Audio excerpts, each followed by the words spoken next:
Hi everyone. So another interesting 2 weeks have passed since our last meeting. Government is still in shutdown, as far as I know. Markets are waiting at least to get any economic data. So I think tomorrow we will have very important release.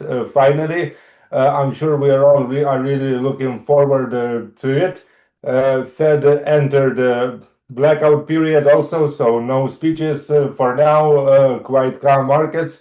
We are seeing some bullish momentum again. Of course, indices are still not at the all-time highs, but we are trying to get back there. So I'm sure we have a lot to talk about. Before we start, I want to remind everyone that my fractal range is a risk management platform, and if you have never tried our services, you can always take a free trial, and you can get access to all the data points that we provide and try for yourselves. Okay, so really excited to start. So Ted, tomorrow CPI, what can we expect, and what are your views on the market? We'll get into that. Thanks for having me back on the show. Sorry to have missed last time.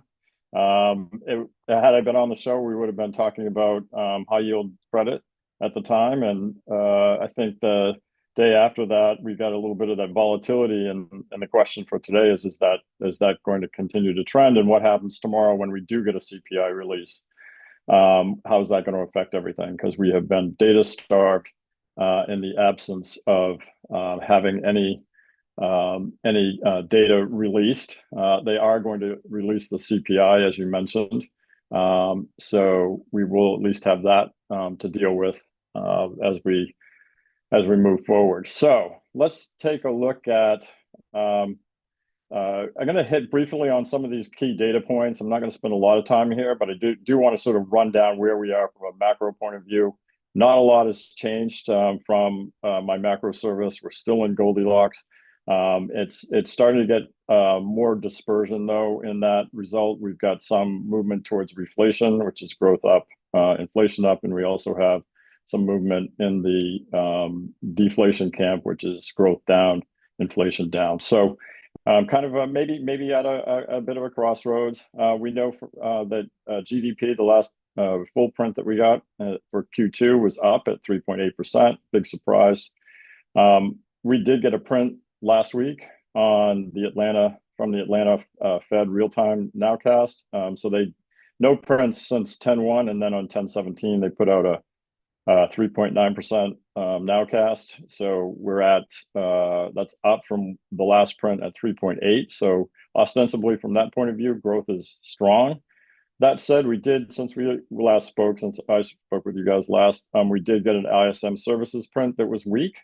That was for September. I believe that came out on October 6th. The day before, we had slightly strong manufacturing print, still below the sort of recession levels. 50 is sort of that magic cutoff point in this data series. So, sort of mixed. We have a small manufacturing economy of 18% of input. So really have to weight the services side much more heavily. We know that the inflation rate last print was 2.9% on CPI headline.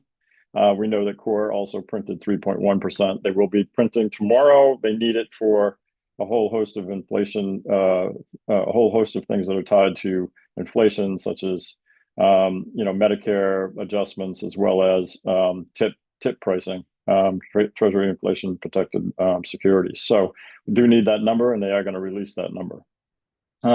We know from a consumer point of view that inflation expectations, this is September print for the New York Fed, inflation expectations continue to tick up. That's a problem for the Fed. They don't want to see inflation expectations become, quote, unanchored.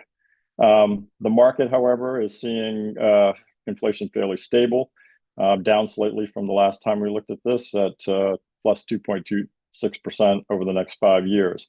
Over the next 1 year, however, we are seeing expectations in the 2.8% range. That's up slightly. Cleveland Fed for tomorrow, they're now casting 2.99%. for headline year over year, and 2.95% for core. But as you may see here, they are expecting this to tick down coming to the October print if we ever get it and have our government function properly. We did get, this was August payrolls, just to touch on it briefly, definitely showing weakness from a payrolls perspective. We did not get a September payroll report due to the government shutdown. We did, however, get an ADP private payrolls print, and that showed minus 32,000 in the most recent period, which is September. And we also know that a number of people in the federal government took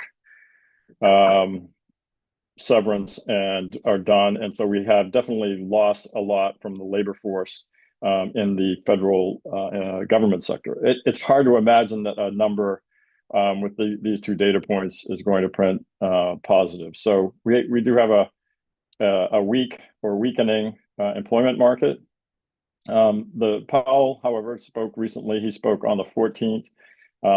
His kind of key messages coming out of that was that growth is stronger than previously expected. It seems like they always have their meetings just in advance of some big print, and they were expecting relatively low a GDP print, and when they came out, it was 3.8%, and then so it's definitely stronger than they expected.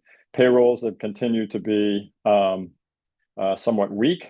PCE inflation, which is their primary metric, and we're not going to get that this month, but it's at 2.9%. And he spoke about there's no risk-free path. And he said, but they're also monitoring the size of the balance sheet. The market took that to mean that there would be no more runoff in the balance sheet.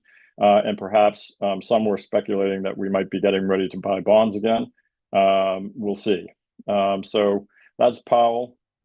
And you can see, the government's been funding itself primarily with treasury bills, and they refilled their TGA, or the Treasury General account, to 810 billion. That has sucked a lot of liquidity out of the funds market, and they've exchanged a lot of bills for cash. So and there was some rumblings last week about some stress in the repo market. We know that the balance sheet has declined considerably since it peaked. It's at 6.6 trillion. It's pretty stable at this point in time. And so this is really sort of some of the drivers of some of the technical drivers that may be in the Fed meeting next week. We may be talking more about balance sheet. We may get our quarter point interest rate cut. I mean, that's close to a lock. But the reality is that we are still looking at cuts and maybe some technical adjustments to the balance sheet. Just quickly on policy from our fearless leader. We've got the One Big Beautiful Bill. They've got the Genius Act. They're continuing to leverage trade partners with tariffs. I mean, that's reaching heightened pitch over the last couple of weeks with China and the China negotiations. Then pretty much everything else seems somewhat settled on the tariff front. India seems to have come into line, at least in terms of not buying oil anymore. We may have a deal, or I was out most of the day today, so I didn't see whether there was a deal made with India, but there may be one forthcoming. And then, of course, Trump is the global peacemaker, really focused on getting peace in the Middle East and also getting peace with Russia, and that does not appear to be going well. But it had been bringing energy costs down. I think oil traded below 57. So really, we've seen our energy costs, our gas prices are below $3 a gallon, which is pretty good. Haven't seen that for a while. So that has come down. Touched on the fact that Treasury's financing with T-bills, so that's starving duration. So as a result, we're getting some lift to Treasury pricing and declines in yields. I'll touch more on that as we move forward. And then, of course, start stacking the Federal Reserve to bring rates down. Miram's on the board at this point in time. He was in the last meeting. Long story short, he thinks that structural forces, immigration, trade, etc., are bringing inflation down. Rent disinflation is also coming down. Employment's restricted. We've got U3 up. That's problematic. He thinks the neutral rate is much lower and that we should be in the 2 and 2.5% range. So we've got, a Fed governor vocal who's an outlier, who's going to be a voice at the table, is going to continue to question the conventional wisdom of the Federal Reserve. From a market signaling point of view, and I will slow down now, what we've seen over the last, this is a 2-year chart or 1.5-year chart of the 2-year, and we have seen the 2-year come down considerably. When the Fed cut in September, you recall a year or so ago when they cut back on the 18th of September of 24, the 2-year turn-tail went higher. We have not seen that same reaction here. We've actually seen short-term rates tick down. We've also seen the 10-year Treasury tick down, and these are yesterday's prices, but it was 3.95% in the 10-year. And again, this is when they cut last year, and we had that growth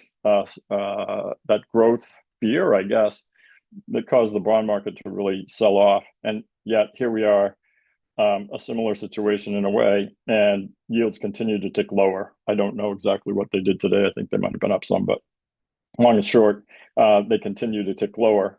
And the bond market, unlike some of the other markets that we'll talk about from a volatility point of view, has really been exhibiting some very low volatility. This is the MOVE index. It's over a 1-year period of time. And you can see that it's continued to tick down. The trend is clearly lower. 75 basis points move in terms of a Treasury rate is relatively low over a 1-year period of time. So market expectations, volatility, reasonably well priced as far as Treasuries are concerned, which has enabled buyers such as myself to participate in the Treasury market with some capital appreciation. Tomorrow, the market definitely expects that we're going to get the Fed rate cut. It's pretty much a lock at minus 25 basis points expected. This is as of this morning, market probabilities, 96% chance of a cut. And we are now looking at maybe a third cut. We're definitely looking at a cut, or the market's expecting a cut in December as well.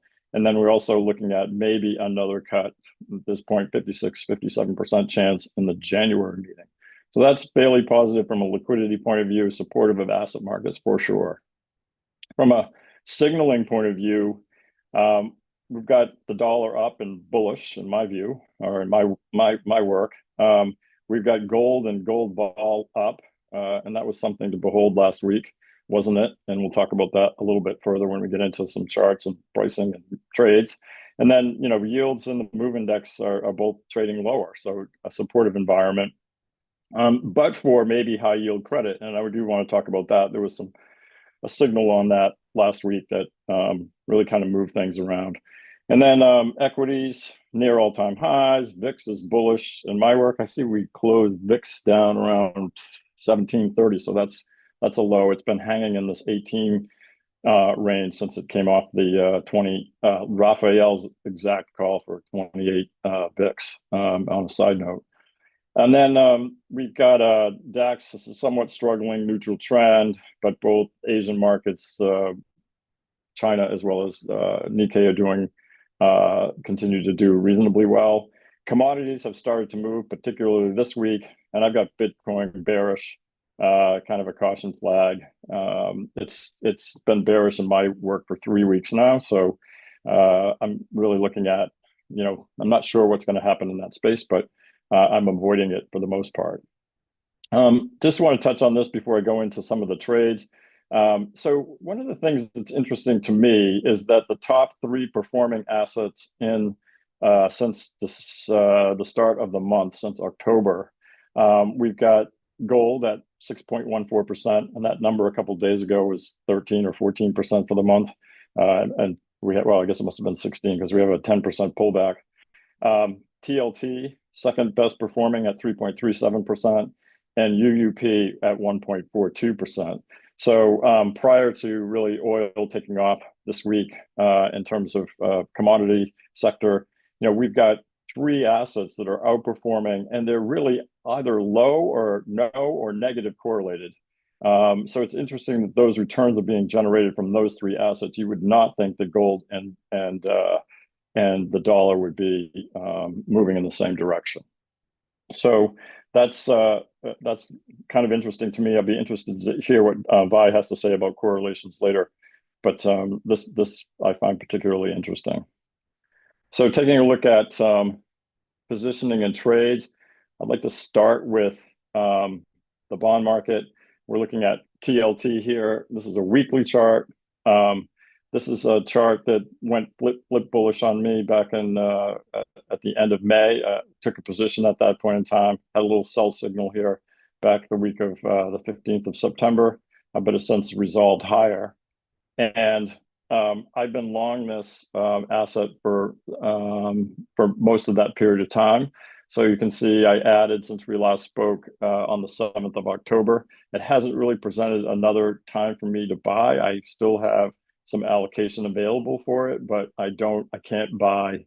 Generally, you can't buy when this thing is hugging the top of the range.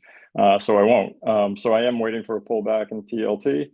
Looks like we got a little bit of a pullback today, but I would like to see a bigger pullback down to around 91.5 or 90.5 before pulling the trigger on some more of that.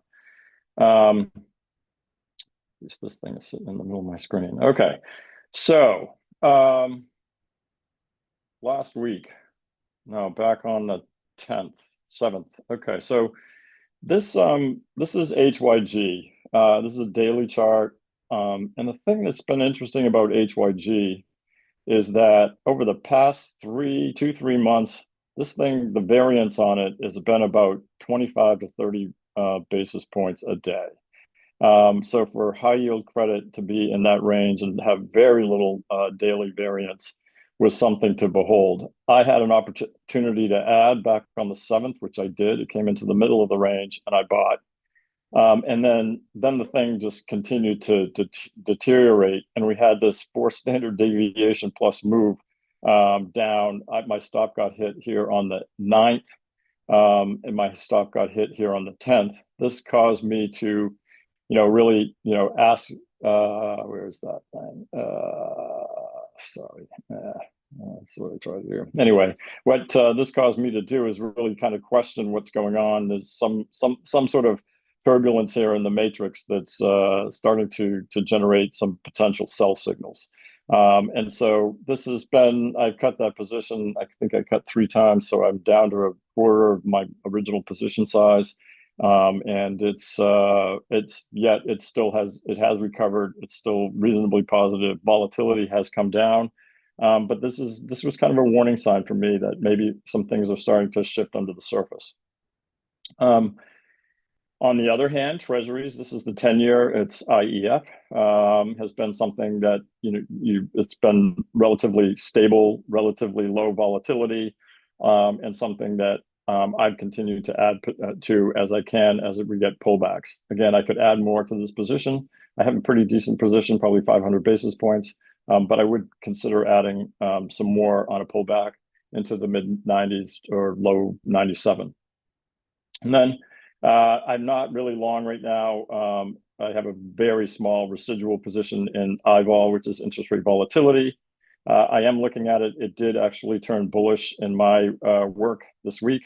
I'm not particularly wild about it because I don't think we're going to get the kind of curve steepener that would really drive this asset. So I am just hanging on to a very small position at this point in time. No trading there. I don't want to go to Bitcoin yet. I want to go to, sorry. I'd like to go to the dollar.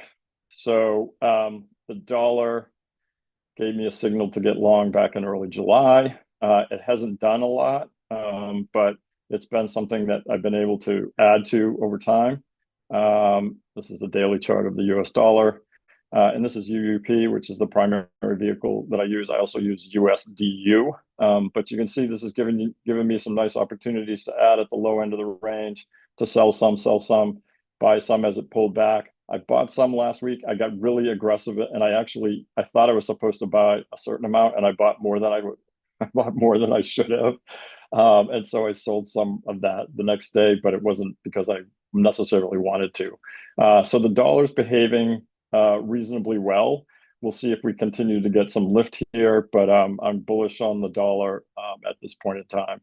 I am out of my yen trade altogether. I am still holding a position in FXF. A small position because I got stopped. I got a stop hit on the 10th, 9th, that same day that we had that move in high yield. I got stopped on my my FXF Swiss franc position. I still have a small position open in FXF and no other currency positions open other than gold at this point in time. Before we go to VIX, what I'd like to do, since I mentioned gold, I'd like to go to gold. So gold has just been a monster. We're looking, this is the weekly chart of gold. I've got an emerging sell signal in gold. I mean, we had a big move. It was presaged by this stupidly long move in GVZ. I was commenting on that last week. Gold and gold vol ripping along with price. This is not bullish, the underlying. This is on the 16th, and we may be approaching an inflection point. Similar situation for SPX. So what we have is a situation with gold where at the end of last week, it was just ripping. Volatility was ripping. You know, you could expect at a 32 vol, at least 2% variance per day. And lo and behold, what did we get? We got a 6% sell off on one day, and then another down to a total of 10% off. I use that opportunity in IAU to add to my position. This is a position in one of my longer term accounts. It's actually one of my mean reversion trading strategies, and I've been building this position since back in, it actually goes prior to June, but I was building in June. I'd trade around the position. I'd add at the low end of the range, and then I just started selling. I had no opportunities to buy. Sold some. You know, I'm taking some off. My position went down in size by 75% by the time I sold this last little slice here on the 15th of October. Still had, of course, minimal position, and was expecting that at some point this thing would take a break, and it did. When it puked hard on the 21st, 2 days ago, I did add to my position, and I added again yesterday. Did get a bounce today. I was hoping that it would go, that it would do better than what it did. It actually came off the highs, but we got, what, 35 basis points. So I'm positive on that new ad, but I'd like to see if it can get any follow through. Otherwise, I'm probably out below 75 bucks a share. Now, let's talk about more volatility. Let's talk about SPX. So SPX. So on the 10th, we had a big down day. It was a 4 standard deviation move in a single day. I generated a sell signal on my weekly chart, and we had this big spike in volatility. Actually started the day before. Must have been the day you guys did the show last, because the 17th it definitely came off. But we had that big surge in volatility, and you know, this huge move on the 10th. Actually, yeah, look at that. So I'm sorry, that's the 17th. So, and this is the 10th. So we had an initial spike on the 10th, and then we had this big move, 4 standard deviation, 1 day move in SPY, which triggered my stops. So I had 2 stops triggered. I'm still long the position. But again, this corresponded with the HYG breakdown. Actually, HYG started breaking down a little bit prior to that, and here we are with this big breakdown in SPY. So we're trading right now. From my point of view, we're just trading in this range. This candle is really dictating where we're gonna go from here. And of course, here we are. It's a Thursday. It's the top of the range again. Friday tends to be a day that, for some reason, raises hell with asset markets. So we'll see what happens with the CPI print tomorrow. IWM still long. EEM, same thing. I got blasted. I'm down to a quarter of my position size. It is still doing well. I am going to stop before talking about USO. I just want to note that this is an ugly asset, but I did have a position, and I was able to sell some today, which was great. And I know Raphael's going to chat more about the oil trade that he nailed. So I'll turn over the mic from here and field any questions that people might have later. Thanks, Steph. That's some great insights. I will have a lot to say about gold when my time comes because I still think we have a lot of juice in that. So, Raphael, uh, since our last show, Bears had a couple of days where they were thinking that maybe it's time for them to start winning again. Apparently, it's not the case. What do you think about that? Yeah, exactly. So yeah, my first impression before going to the chart is we were talking about it before the show is I'm quite surprised by the strength in the market. Um, it's very rare, in my opinion, to see such a spike in volatility and not to see a follow through at least lower on indexes. So a clue, I would guess, during the sell-off was the fact that any dip was bought. We didn't have a deep sell-off in indexes. So I guess it was a big clue for everyone that at least for now, the strength in the market seems to be still present. But yeah, anyway, let's dive into the charts here. So I'm gonna start with the VIX because it was one of the topic from the previous show, and I didn't know it was going to happen the very next day, but there were warning signs. So the first was obvious. It was the setup in the VIX that I've been mentioning for months, where you go long equities with in a heavy manner. When you start to be a little bit more cautious and you reduce maybe the risk you take, but you are still long. And the phase where you definitely are on your let's say best behavior and with you are on alert, you have stops, etc. And it was the part right here.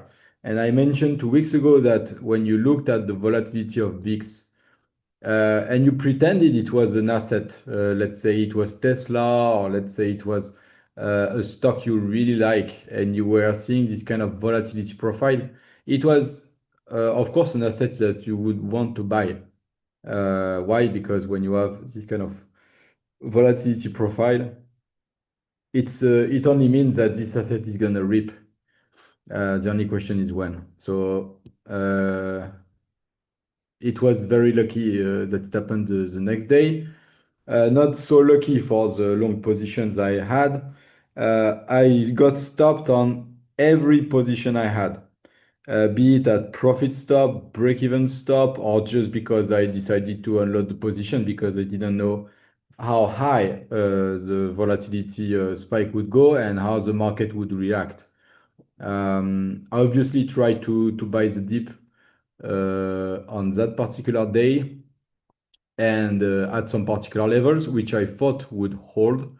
And I did it on Bitcoin, I did it on ES, got stopped on both attempts and decided to call it a day and was waiting for so what you usually wait after you start to get some volatility action is a sell on the VIX.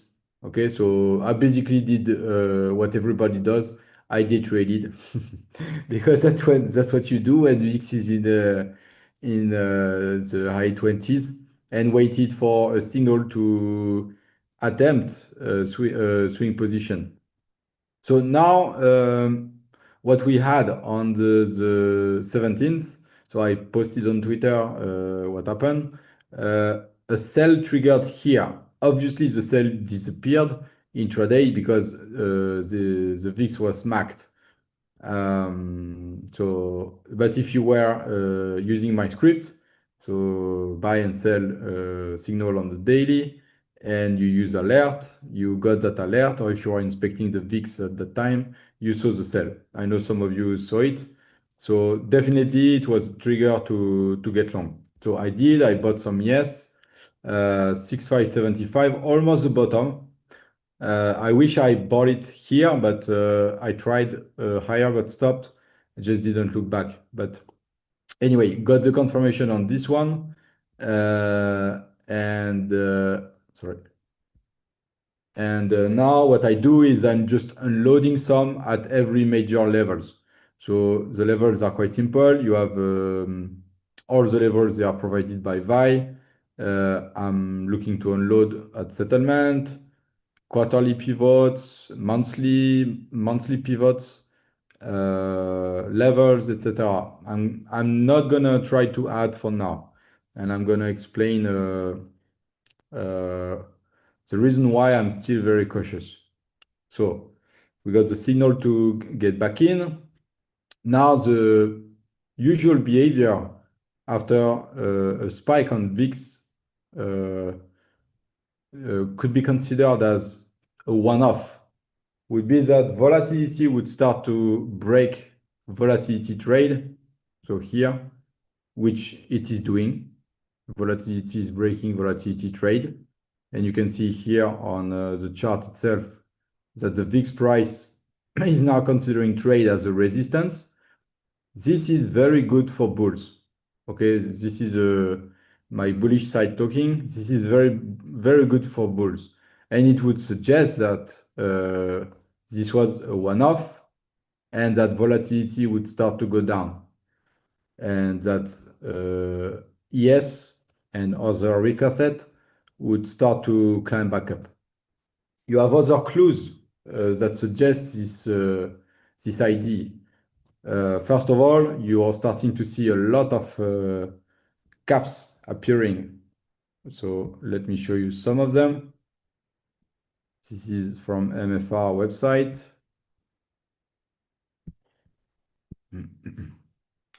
So for instance, you have now a downside cap on US 500.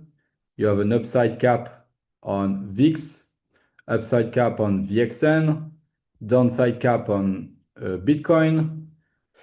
You have some other ones, but I'm not going to show you all the watch list, but it's definitely telling you that, okay, for now, taking a bullish bet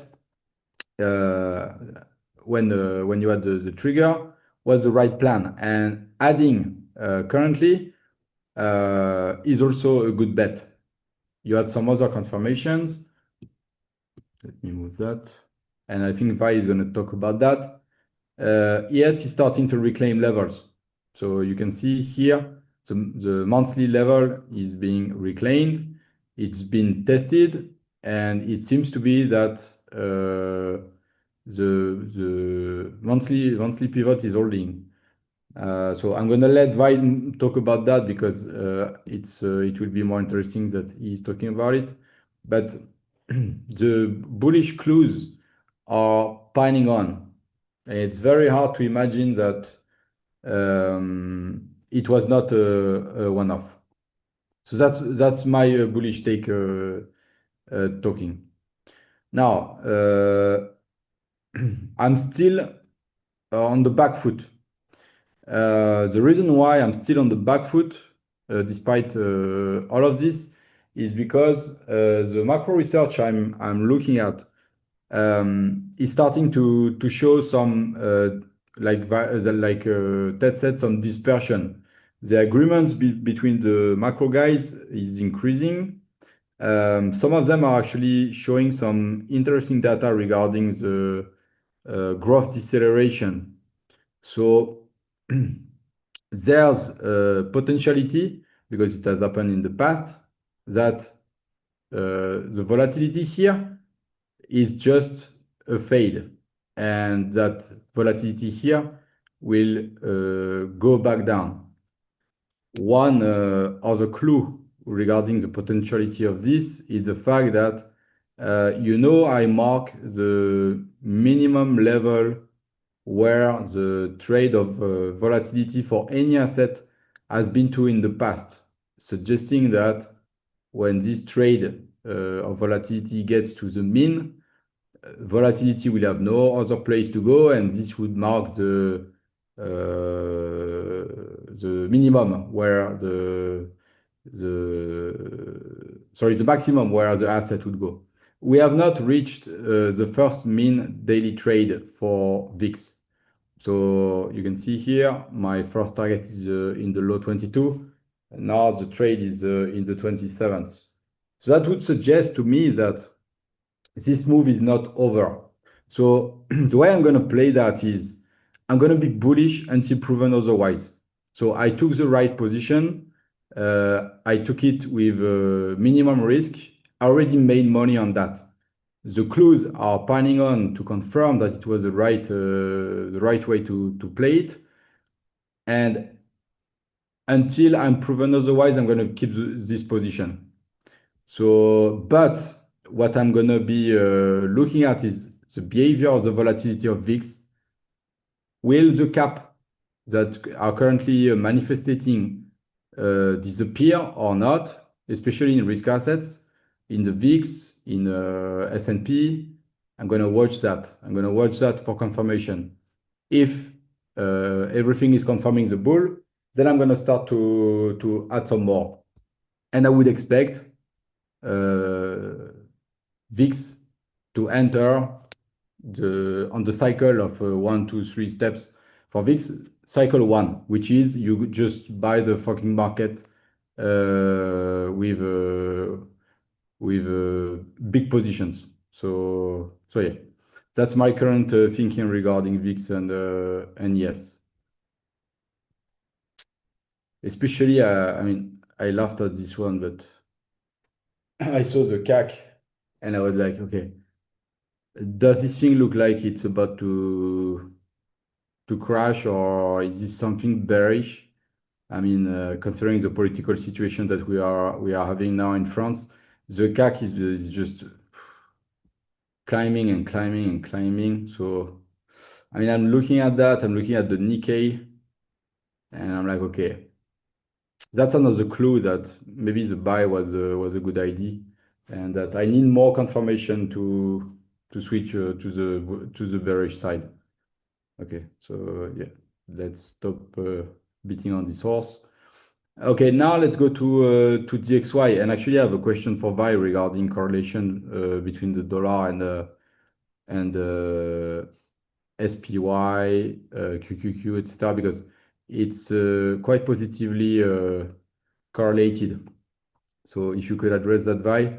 But the volatility signal is saying no problemo. It's bullish. Its volatility is pointing down. Trade is below trend, pointing down. This is what you want to see in the bullish asset. We have a cap here. Okay. So of course I want this cap to disappear. And I want this cap to disappear by seeing both range go up, not seeing what happened in the last attempt at turning bullish with the top of the normal range go down. So I want to see those guys go up. But looking at the volatility profile, it's very bullish. I would not be surprised to see DXY continue his ride higher. I already talked about the VIX. So yeah, CL. So this bad boy, I tried several times before to buy it. Every time I got stopped. For once, this one offered a buy signal. So if you are using my buy and sell script, you got that buy signal. You also saw with the overbought of a sold script that it was oversold. You could see here that on the matrix, it was at the extreme. And if you used the targets from MFR, you saw the confirmation on yesterday. It reclaimed, I think it was the monthly. Yeah, it's the monthly level. It reclaimed it, retest, and it was, in my opinion, a sign of strength. If you are using also the levels provided by Vi based on expiration from previous contracts, you had some more confirmation also. So in my opinion, it was a no-brainer. The risk was not great. I got confirmation in the next days that it was a great trade, but I exited it today. Why did I exit it today? I exited today because, quite simple, the volatility looks like crap. It's not a bullish asset. And my idea for this trade was just a retest of MFR trend and another smackdown. We've seen that repeatedly in the past few months. It was the same case here before the Middle Eastern news sent it to the sky. But for now, volatility looks like crap. It's bearish trend. And the idea of this trade was a retest of a trend. So for me, it was just, yeah, just have some fun. Okay, now let's go to gold. Okay.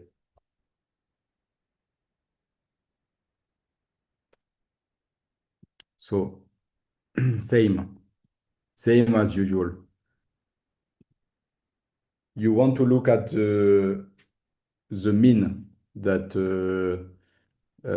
I have explained to you how to get. And we already crossed, trade already crossed mean 1. It approached mean 2. So you knew that, okay, we are definitely overstretched. There is a good reason for me to take some profit. So the sell-off is not surprising for me. There may be some other reason that Vi will talk about because I know he loves gold. But yeah, the sell-off was not surprising. Also, you should have seen the volatility starting to rise, doing higher high, higher lows. So you knew that it was a good idea to unload. Now, if that thing is that bullish, you can see that we still haven't reached the daily mean 3, right? There is still room to get lower, meaning volatility will have to go down. So I would not be surprised to see this gold trade continue to pay off, especially considering that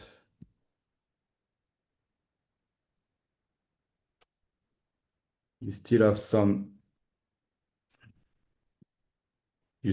levels above. And I mean, it's totally possible to see gold climb to 4,500 before we start to get some kind of top happening. So again, Vi will talk about this one because I know he's in that one. Okay, I'm almost finished. Bitcoin. So Bitcoin tweeted the levels 103, 104. You also got, if you are using my my script, you also got some buy signal as it was happening. We now have a cap. So a good bet was to place some order while it was reclaiming. So you watch the break, you buy the reclaim, you have oversold signal, you have buys happening the next day, confirming that you bought at the right moment. The only problem is went to the pivot, rejected, went to trend, rejected. And so far, I mean, the attempt to confirm the potential bullish transition is not good. So in my opinion, it's the same kind of trade as I did for oil. It was a good bet, but your exit was the retest of the MFR trend, MFR monthly pivot, but nothing else. I don't think this thing is gonna see new highs in the next weeks. You need to see momentum come back, and it's, in my opinion, it's not there yet. If you bought there and you sold some there, keep the position. You just put the stop at the break of the level. But if you missed it and you are considering getting back in, I think it's stupid until this pivot is reclaimed and confirmed. Now I want to end with the yields because sorry, it's the other one. I want to end with the yields because it was something I talked about watching the last time. So volatility was making lower highs and lower lows. And I was explaining that there could be a transition in volatility, and it didn't happen. So if you watched, you could see that it didn't happen, and all you got was volatility get back up. And what happens when volatility get back up?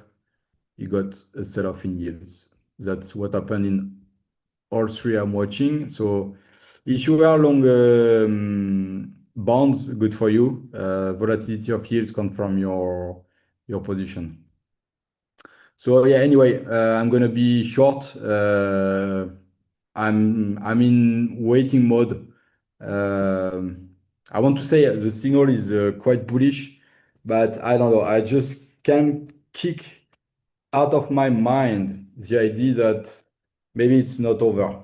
So I hope the end of the week and next week can confirm the bullishness of the market. But yeah, I need more data. I need more data to be as bullish as Vice, for instance. Okay, that's it, guys. I hope it was okay. Thanks, Raphael. Yeah, yeah, as bullish as Y is a good point. And you nailed the question about dollar correlations because that was exactly what I wanted to start with. Yeah, so thanks, great insights. I agree with most of it. Now let's share the screen and I will start as always from correlations. Yeah, so I hope you see my screen now, and in the correlation matrix, for now we're looking at the short term, so 10-day correlation matrix. We see quite a lot of green, but actually we are nowhere near to the levels where we should be scared of that, or where we should start looking for big changes in the markets. If you remember, for at least three market talks, the average correlations were really low, so we were kind of expecting for them to go up. But if we actually look not only into the correlation matrix, which is of course very easy way to see correlations between different assets, but if we go to average correlation to SPY, where we just take the average of all the sectors, and first we will start with 21-day. Yeah, we expected them to go down, to go up, and 0.6, of course, is way higher compared to where we were, for example, 2 weeks ago, but still not a level where it can cause some trouble. The level I would watch in these correlations would be closer to 0.85, 0.9 area, where I would think, okay, interesting, what can happen here. But at least now all these moves in the markets are not caused by just one sector. And then we will move to spreads. You will see what I mean. Because for the last 2 weeks, it's not only about Magnificent Seven, for example, but we see moves in quite a lot of different sectors and assets. Of course, energy and commodities mostly. Now, if we go to 10-day, which is where I like to start, we saw this big spike all the way to 0.72. Basically, now we are flattening out, so we will see if we zoom out to see how all these rotations happen. You will also see that we are nowhere near where we would say, oh, these correlations are high. No, they are not high. They are way higher than it was, and of course the reason for that is because they were really low. And correlations just can't stay very low for long periods of time, because Otherwise, then it would make sense for us to say, oh, we are in a bubble, we are an AI bubble, or we are in a tech bubble. But actually, no, we are in the stage of any bubble for now, which is not something too crazy. And I think that we still have quite a lot of juice. Of course, the most important factor here is risk management. So just don't go all in and close your eyes. We will always monitor situation in the markets one day at a time. But yeah, so we have this green line, which is usually not that green most of the time, which is the dollar. And I believe I can say exactly if it was 2 weeks ago or 4 weeks ago during market talk, I was talking that now basically we are trading the dollar. And yeah, nothing changed. And actually this sentence now makes sense even more, because when I was saying that, these correlations were positive, but not that high. But for now, watch the dollar, watch the levels provided in the trading plan section, or the ranges for dollar proxies that you watch or trade. So DXY, UUP, or euro dollar futures, yen futures, and something like that, for any clues where the major levels are. But basically, nothing has changed, and it even strengthened, and we are still trading the dollar. We are not actually trading the bonds in the same way, because of course now you will see, okay, TLT has this major negative correlation, but actually it is the thing that makes me happy, not concerned, because at least in the short term we are approaching the macro regime, which is way more positive for the economy, way more positive for the markets in general. And what we saw in the last couple of weeks in the markets clearly suggests that, because when bonds broke our quarterly level, I'm talking about UB futures, ZB futures, and when bonds broke this 116 and 25-30 seconds level, it never looked back. And for now, the bonds are really bullish, and we can see that equity indices are quite struggling, even though it may not look like it. But come on, uh, stocks don't want to fall. Broad indices, they don't want to fall, but they are struggling for the last weeks, because even after this move higher in the last couple of days, we are still not at the all-time highs, which I believe we will reach very soon. I'm really looking forward for tomorrow's CPI report. I think it will be very important. Markets are starving for the data, and I'm really looking forward to see the action that we will get, especially in the bonds and equity indices after the release. But yeah, now if we move to before we go to levels and plan for indices and assets, I want to go to ratios. And first ratio I want to talk about is this gold and S&P 500 ratio.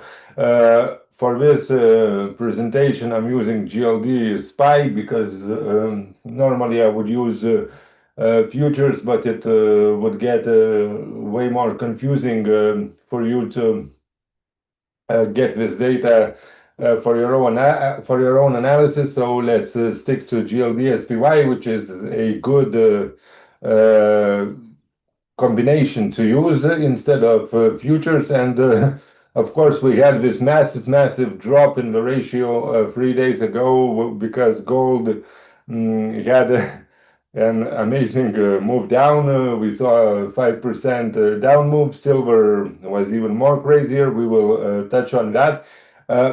But what I would be looking here, I would be looking for this ratio to actually reverse, and the main level for us to watch is actually these lows. If these lows are taken out, then maybe we will need to readjust our plan. But for now, my main view about what happened in gold markets, I will touch on that when we will talk about GC futures and the levels. But basically, this correction was needed because markets are starting to roll. Of course, in gold, the roll is only starting.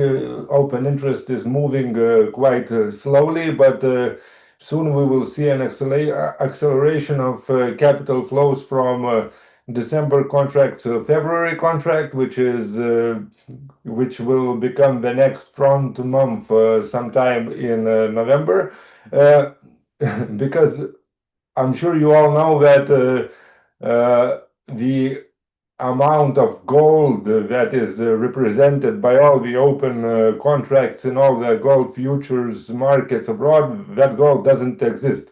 And gold is a deliverable product. So, of course, when you have a position in gold futures, of course, you want to take a profit or roll to the next contract when you can.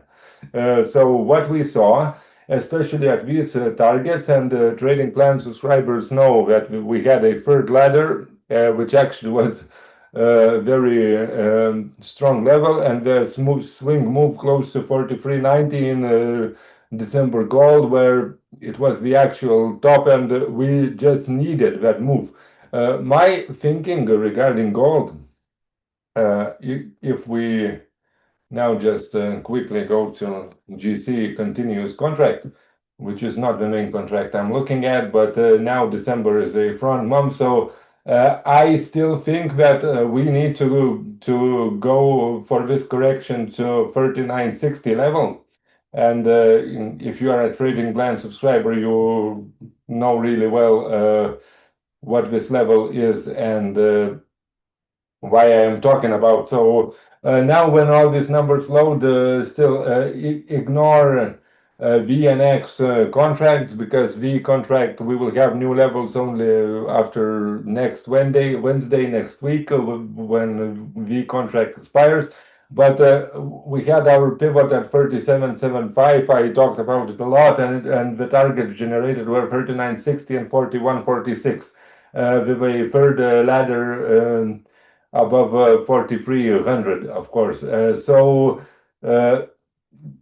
if we stay below 41.46, I still think that we may see 39.60, and the low of this sell-off was 41.21, so we were still 60 points shy, where I would be willing to buy some more gold aggressively. Of course, I mentioned that we are in the rollover, so most likely, in that case, I would be transacting in February contract, whatever the price that would represent. But if December reaches 39.60, most likely I would already buy February, because of course I want to hold my positions, especially if they are going to in my favor for way longer. So I don't want to care about rolling my positions 1 week after I initiate a position or something. But still, we are way above the most important price for this contract, which is 37.75. So we are way above. We really needed this correction, and as I said, not only because of this parabolic move that we saw, but because capital needs to close their positions, because of course no one or almost no one will wait for the delivery of gold. It's not how these derivatives are usually work, because if you see open interest on the expiration, for example, 2 days ago oil contract expired, so we had X contract expired in CL with a settlement price of 57.82. Open interest at the expiration was only 200. It means 200,000 barrels for the delivery, because people are not trading these instruments most of the volume, I mean, to get the delivery. So of course we needed to see some shakeover, shaking off of the positions and rolling into the next, even though from our open interest perspective, if we go to this and the next contract is G from volume perspective, we don't see that, but if you have access to CME open interest data, which with a lag is available for free on CME website. Open interest is already moving. Open interest started to move last week, and it caused some, of course, volatility in the gold market. And Ted mentioned, of course, that gold volatility was going up, and that it is hard to expect, that market will continue to go in the straight line. But this segment, when I'm talking about gold, the main goal was basically two goals. First of all, to tell the levels that I'm looking at, and second of all, if tomorrow we stay or go, because this is a settlement price. Gold settled 2 hours ago, but the global session closed at 43. Yeah, so not a lot of difference compared to the settlement procedure. But if tomorrow we go above 41, 46, I definitely expect new all-time highs in gold. And the main targets that would be generated based on that, if we close above 4,400 in some time, and it doesn't matter which contract it will be, maybe it will be G already, we will see. But if we close above 4,400, we have another 1,000 points to go. Of course, this aggressive level has no time frame, whatever the time it takes for cycle to complete, but closing above 4,400 will be very, very bullish for gold. And I still expect gold to go higher. I don't think that we saw cycle highs for gold. And the main level to the downside, where I would be watching, and where I would rethink what I just said, would be below 39.60 in the front month contract, whatever that front month contract will be when it happens, if it happens. So keep that in mind. But now stock bonds. Stock bonds spread, which is a SPY TLT, using long-term intraday data to have proper highs and lows. Basically, we reached a monthly target, a monthly downside target for stock bonds, and stock bond spread for me is one of my main macro indicators that I'm looking at daily, and which tells me whether I need to be concerned or not. So watch the recent lows in SPY TLT. When it comes to closing prices, you can get almost the same chart on TradingView. It's not, when it comes to closing prices, it's quite easy to get, but the main concern for me would be if stock bond spreads start breaking and making new lows and crashing. Until we don't see that, and until we see major levels holding, I still think that we have way more upside in equity markets. And of course, I always talk numbers. So what I mean when I say way more upside, it's not a secret. Of course, we have a pivot of 66.57.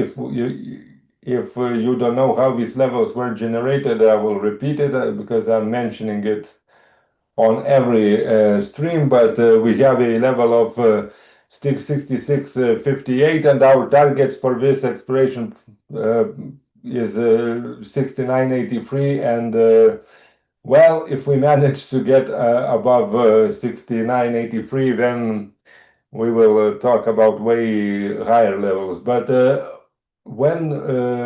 if the market stays above 66.58, there is no reason for us to be bearish.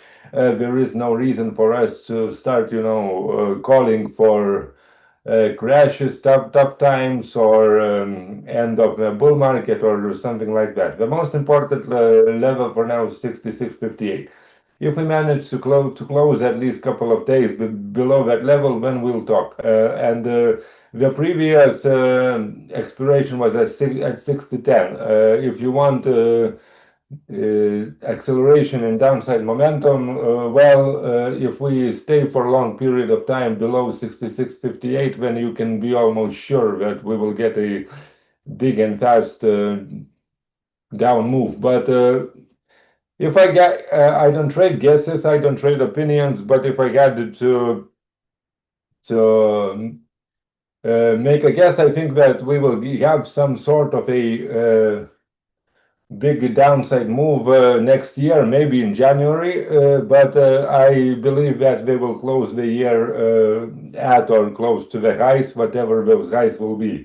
And above 66.58, I have a couple of levels. So one swing level is 68.33, which is less important, but still level. So of course, first market needs to make new all-time highs. Current highs were at 68.12. If my memory, yeah, 68.12.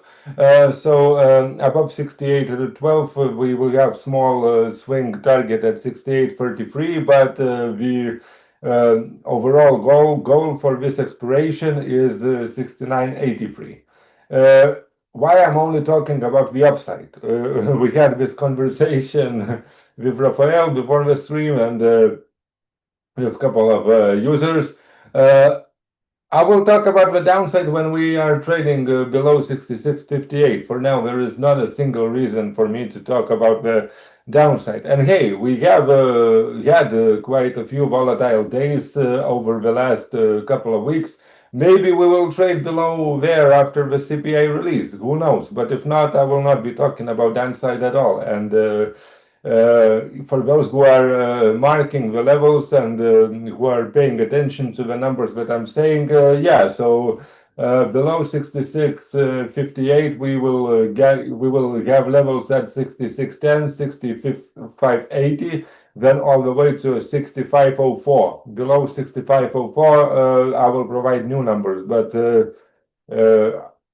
usually when I tweet or what I talk in these market talks, usually I give you exact prices to watch. So I recommend you monitor those levels and monitor those prices, and you will see where the acceleration in upside or downside momentum happens. Yeah, but this is the plan. Of course, people want to know, hey, where to buy, where to sell. I am only executing at these macro major zones or on the breakouts of previous highs, previous lows. Now the current asset that everyone is talking about, and of course we have a very obvious reason for that. We had this move, so is oil. And for oil, I want to show you one chart which will differ from most charts that retail trading platforms are showing. This chart is not active continuation. This is GC, sorry. This chart is not active continuation. It's a standard continuation in the future markets. It means that it rolls at expiration. So when the one contract expires, then the next bar will be the next contract. So, and like I said, 57.82. Now we see that 2 days ago, it was the last day where X contract traded in CL, and now we have a couple of bars of December contract for oil. So 57.82 is our most important level for December contract. And hey, we literally on the same day we closed the well, actually there was no gap. We just opened below it. And when market broke that 57.82 level and never looked back. I'm not in a trade, so congratulations to colleagues and users and all people who caught the trade using their processes. But when I saw the chart of oil, it was already up like 2%, and I was just saying, okay, I will wait for next levels. So if we are talking about next levels, so what are these next levels? Yes, so if we go to CL, yeah, as you can see, as I mentioned, we have 57.82, and previous expiration price was 62.64. I am confident. It's easy, of course, to talk when you don't have a trade, but yeah, I'm confident that we will trade there, which is, of course, only 80 cents away from here, but the real action will start above that, because above that our next major target with a big momentum will be first 63.5 and then 65 even. 65 even is a very important target to the upside, and of course it's quite crazy now to be talking about such numbers in oil when just a couple of days ago our main target what was 55, not 65. But hey, this is markets, this is volatility. We have new capital flows. One contract died, and now the main contract is December, and you need to monitor what this contract is doing. So monthly and quarterly pivot is 62.46. Today's high, already yesterday's high was 62.20, but we have 62.46, which is our quarterly and monthly pivot, and then 62.64, which is the most important level for us as a flatten or double up zone, how you treat that. But yeah, above 62.64, you shouldn't even have any thoughts about shorting oil. Taking profits if you have those, yes, of course. But if for those who want to fade the markets, the very tight stop, you can try to short oil at slightly close to 62.64, but your stop must be very tight, and I will not do that. If anything, I will buy the break, because what I do. So even though I don't have a long-term view on oil, oil is very technical instrument, and oil respects its levels very well. So just watch these numbers and make sure you will respect them, because if you're not, one day you will blow up. And oil is a well-known instrument to take people's money all the time. But these are the levels to watch. My main things that I will be watching for the next 2 weeks is of course the dollar. I still have very small positions in 60 future short. So now I'm playing on the long side of the dollar, but I'm still not sure if this move continues. So I'm playing it with very small position sizes. But watch the dollar, whatever proxies you use for that. Watch the dollar, watch the yen. Stock indices, all stock indices are way higher than their pivots. Same Nikkei in Japan, DAX, ES and Q. Well, Russell is doing what Russell is very good at doing. Sometimes it moves, sometimes it doesn't. So, but yeah, even Russell is above its pivot. So don't fade moves. I saw a lot of these people on TV and on Twitter, and of course, a lot of these people are, very smart with a lot of credits and legends even, who say, "Oh, we are in a bubble, but bubbles are good," and I kind of agree. But you need to be very careful. Worst thing you can do, just because you think that we are in some sort of bubble, is try to fade it, because check Google for Druckenmiller's story, because he tried to fade it in 1999. So don't do that.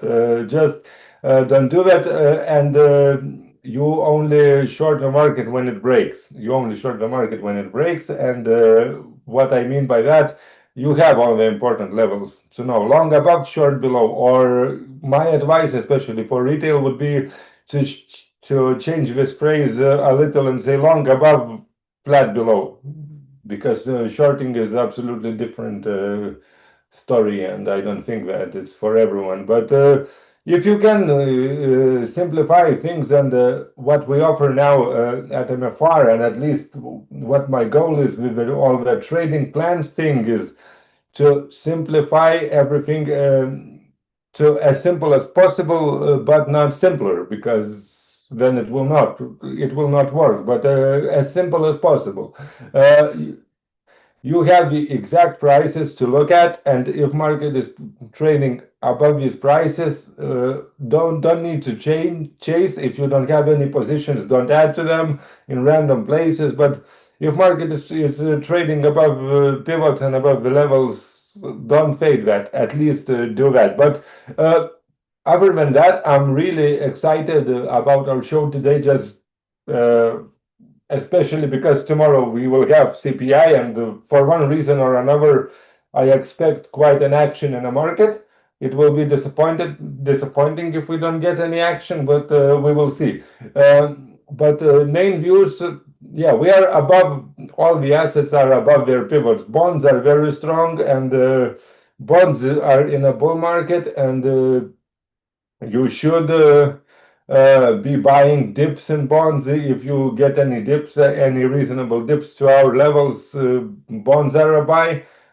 In my opinion, precious metals are a buy, but also not at random places. And stocks are at least hold, because the spot to buy was a couple of days ago at the pivots, but definitely hold, and I'm not shorting anything. And monitor the dollar, because now this is the story. Yeah, so that's it from me. I hope it was useful.